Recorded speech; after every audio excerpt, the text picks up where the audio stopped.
स्वागत है आप सभी का फिर से एक नई वीडियो में। दोस्तों, यह वीडियो निश्चित तौर से 7वें चरण शिक्षक भर्ती से रिलेटेड है और आप सबों ने सुना होगा कि नियमावली 2020 जिसमें संशोधन चल रहा है और वो संशोधन का ड्राफ्टिंग जो है लगभग तैयार हो चुका है और अब जो है कैबिनेट से उस पर मुहर लगाने की बात चल रही है और कैबिनेट से मुहर लगेगा और आपका नियमावली 2022 आपके सामने आ जाएगा। तो नियमावली 2020 में जो संशोधन होकर नियमावली 2022 जो आया है उसी के रिगार्डिंग यह न्यूज़ है और इसमें जो है नए तरीके से आपकी मेरिट बनाई जाएगी। आपकी जो मेधा बनेगी, अब जो बहाली प्रक्रिया में आपकी जो मेधा बनने वाली है वो नए तरीके से बनेगी और कैसे बनेगी मैं सब कुछ आपको इस वीडियो में स्पष्ट कर दूंगा कि किस तरीके से आप कैसे एग्जाम्पल लेके उदाहरण के तौर पर भी मैं आपको बताऊंगा कि किस तरह से आप अपना मेधा निकाल सकते हैं। उससे पहले क्या कुछ न्यूज़ है मैं उसको पढ़ लेता हूँ, फिर मैं आपको लिए चलूँगा उस एग्जाम्पल पर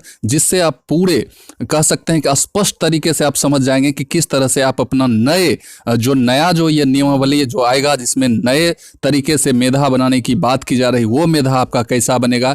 फिर आप उस तरीके से मेधा बना के आप हमारे वीडियो में कमेंट जरूर कीजिएगा।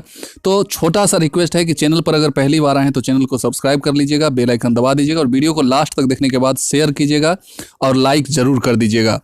यहाँ देख सकते हैं आप लिखा हुआ है पात्रता परीक्षा पर 60 व शैक्षणिक योग्यता पर 40% अंक आपको दिए जाएंगे। क्या है इसको हम एग्जाम्पल से समझेंगे और संशोधित नियमावली का ड्राफ्ट तैयार ली जाएगी कैबिनेट की मंजूरी। तो ये जो संशोधन होने वाला था, मैं बार बार अपने वीडियो में बोलता था कि नियमावली में पूर्णतः चेंजिंग नहीं, आंशिक संशोधन होगा, कुछ चीज़ चेंज होने वाले हैं, कुछ बदलाव होंगे। वो बदलाव हो चुका है, ड्राफ्ट तैयार हो चुका है। अब जो है सिर्फ कैबिनेट से मुहर लगेगा और नियमावली आपके सामने प्रस्तुत कर दी जाएगी। पूरा न्यूज़ हम पढ़ते हैं। राज्य के सरकारी स्कूलों में पहली से 12वीं तक के तकरीबन 2.25 लाख शिक्षकों की बहाली की प्रक्रिया में बड़ा बदलाव होगा, जिसमें माध्यमिक शिक्षक पात्रता परीक्षा यानी कि बीटेट हो गया, आपका केंद्रीय शिक्षक पात्रता सीटेट और फिर आपका शिक्षक पात्रता परीक्षा जो एस्टेट वगैरह जो भी है उसका जो है 60% और शैक्षणिक व प्रशिक्षण योग्यता जैसे आप मैट्रिक स्नातक तक जो आपने किया है, मैट्रिक इंटर ग्रेजुएशन वगैरह, तो ये सारे अंक को जोड़ के फिर 3 से डिवाइड करके उसका 40% जो है सो आपको एकेडमिक का मिलेगा और सीटेट बीटेट जो आप पास हैं उसका 60% मिलेगा और उसका 60% निकाल के आपका जो है सो मेधा तैयार किया जाएगा। ये सारा चीज़ आपका स्पष्ट हो जाएगा एग्जाम्पल से।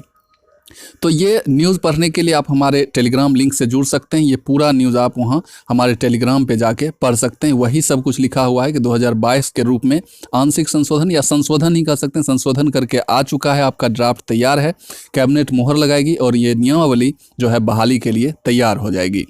दूसरी बात जो है आपका जो आप लोग सुने होंगे कि 1,29,000 सीट जो गई थी और आप देखे भी होंगे उस प्रतिवेदन को, रिपोर्ट को, तो इस सीट में जो है सो कमी होने वाली है और ऐसा माना जा रहा है कि 80,000 से 1 लाख के बीच में जो है आपकी रिक्तियां आने वाली है।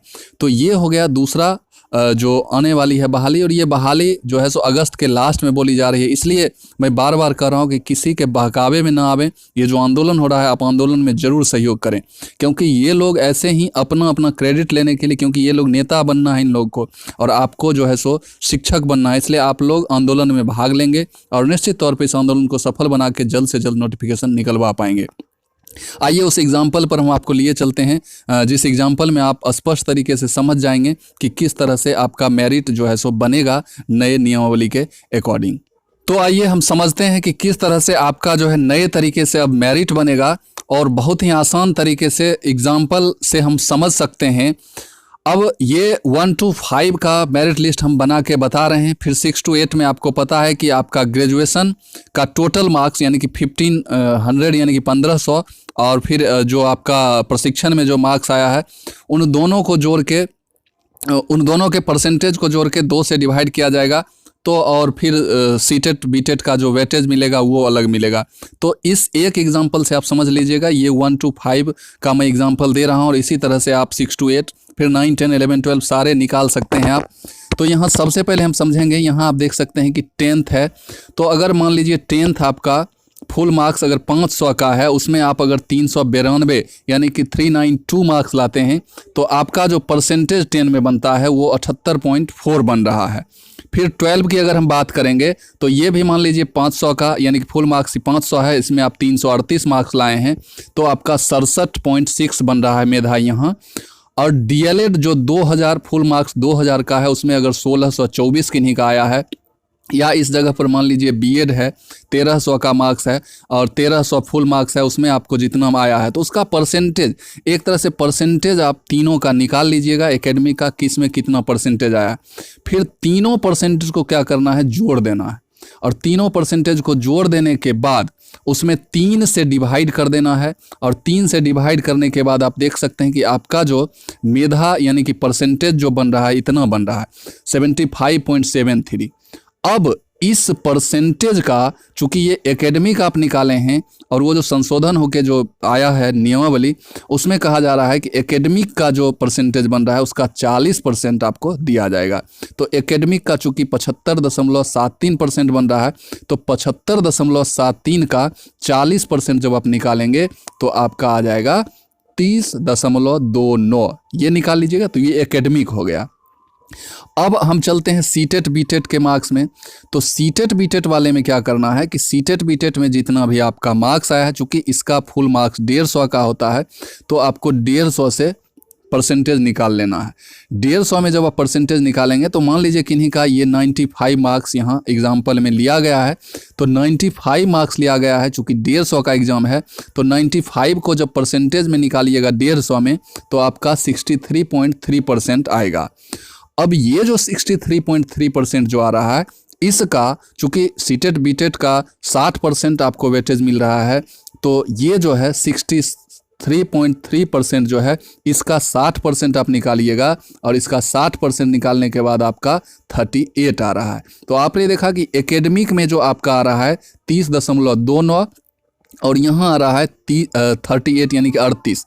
अब ये दोनों यानी कि एकेडमिक वाला यानी कि वेटेज वगैरह ये 40% और 60% निकालने के बाद जो बन रहा है इसको, और ये जो सीटेट बीटेट का बन रहा है इसको, ये दोनों को जोड़ दीजिएगा तो यहाँ आपका हो जाता है 68.29, और यही आपका मेधा अंक हो जाएगा। तो आई होप कि आप बहुत अच्छे से मेधा अंक को समझ पाए होंगे। उसी तरह से आप ग्रेजुएशन का भी निकाल लीजिएगा, क्योंकि ग्रेजुएशन और प्रशैक्षणिक जो आप बीएड डीएलएड की हैं उसका जुटना है, तो ग्रेजुएशन का निकाल लीजिएगा उसमें कितना परसेंट आपका आ रहा है, फिर बीएड डीएलएड में कितना आ रहा है, और इन दोनों परसेंटेज को जोड़ के 2 से डिवाइड कर दीजिएगा, और तब जो आएगा उसका वैसे ही 40% निकाल लीजिएगा, और सीटेट बीटेट यानी कि पेपर 2 में आपका जितना भी परसेंटेज बन रहा है उसका फिर 60% निकाल के जोड़ दीजिएगा। तो इसी तरह से 6 to 8 का आपका मेधांक बन जाएगा। तो आई होप आपको अच्छी तरह से ये मेधांक कैसे बनेगी आपको समझ में आ गया होगा। तो इस वीडियो को यहीं समाप्त करते हैं, फिर मिलते हैं किसी नए वीडियो में नई एनर्जी के साथ। तब तक के लिए जय हिंद, वंदे मातरम।